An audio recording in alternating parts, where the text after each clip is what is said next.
दिन थिला शासक भावे राजा ही प्रजांक सुख दुख बुझुथिले। सेही समय रे राजांक अनुमति क्रमे प्रति ग्राम रे प्रजांक पई ग्रामर मुखिया बा गौंतियांक प्रजावत्सल सुशासन शासन चली आसुथुला। हेले वर्तमान किंतु ताहा आउ नाही। हेले एही गौंतिया बा ग्रामर मुखिया बरण एबे भी जीवित रहिछि। आमे कहुनु आम गाँ होई जाइथिबा कार्यरो जणा जाउछि। एहिपरि भावे कलाहांडी जिला नल्ला ब्लॉक अंतर्गत बागपुर गाँव में आज एक सुंदर दृश्य देखा मिली, जहाँ दीर्घ दिन पर संभव होइछि। जहाको अपेक्षार फल मिठा बोली लोके मिठार सुस्वादु चाखिछंती।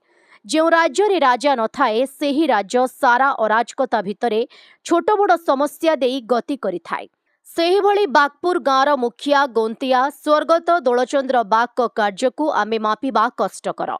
से गाँव श्रीराम नवमी मंदिर उद्योग करी गाँव शांतिर बार्ता देवा सह जनसेवारे निजको नियोजित रही आसुथिले। रास्ता घाट गाँ तथा अंचल पाई हाईस्कूल प्रतिष्ठा करी प्रथमे शिक्षार मूल दुआ ही श्रेष्ठ बोली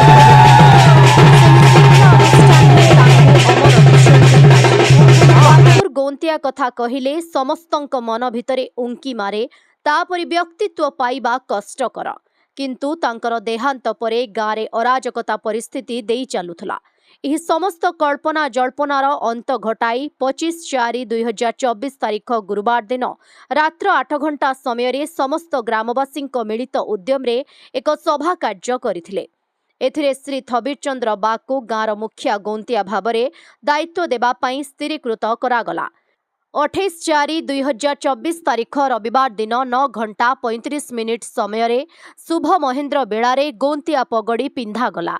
एही कारण दीर्घ 2 वर्ष हेला गाँवर मुखिया तथा गौंतिया स्वर्गत दोलचंद्र बागर देहांत हेला परे गाँवर अनेक समस्या देखा देउथला।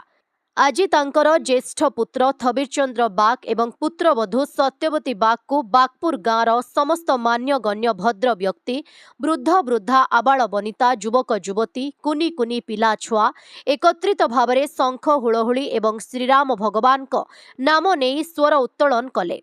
गाँवर गौंतिया भावरे गुरुदायित्व देले ग्रामवासी।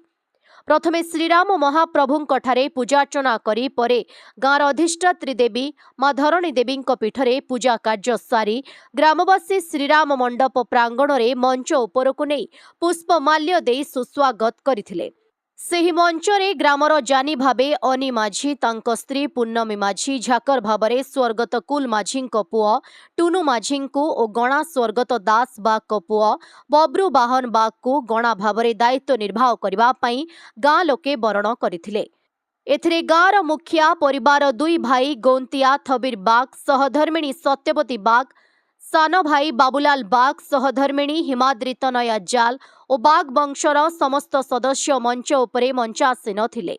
चित्रसेन बाग परमानंद बाग पौलस्थ बाग भुवनेश्वर बाग पवन बाग द्रौपदी बाग नीलेन्द्री बाग केतकी बाग हिरुता बाग लक्ष्मी बाग तिलोत्तमा हाथी सुमित्रा माझी मंचासीन थिले। अपर पक्षरे ग्रामर भद्र व्यक्ति हेले जगतराम भोई सरपंच गोपाल कृष्ण हाथी मिनिकेत माझी कुबेर भोई फकीर जाल हेमसागर माझी गंठी रथ बाग माझी चूड़ामणि माझी धनसिंह माझी रिमान साहू बलदेव सुना धबले बाग मन साहू खड़धर माझी तपन कुमार साहू उमाशंकर साहू नकुल साहू सुंदर चुनानी ऋषिकेश साहू कल्प भोई प्रमुख समस्त ग्रामवासी उपस्थित रही ग्रामवासी भोजी भातर आयोजन व्यवस्था करा जायथिला। एही कार्यक्रम को शांति श्रृंखला सह समापन करथिले। जिला प्रतिनिधि क्षमासागर साहू को रिपोर्ट ओडिशा हाइलाइट समाचार। खबर दुनिया रे जोड़ी हेबा पई सब्सक्राइब करंतु ओडिशा हाइलाइट समाचार को आउ दबे दियंतु बेल आइकन को सर्वप्रथमे खबर पाइबा पई।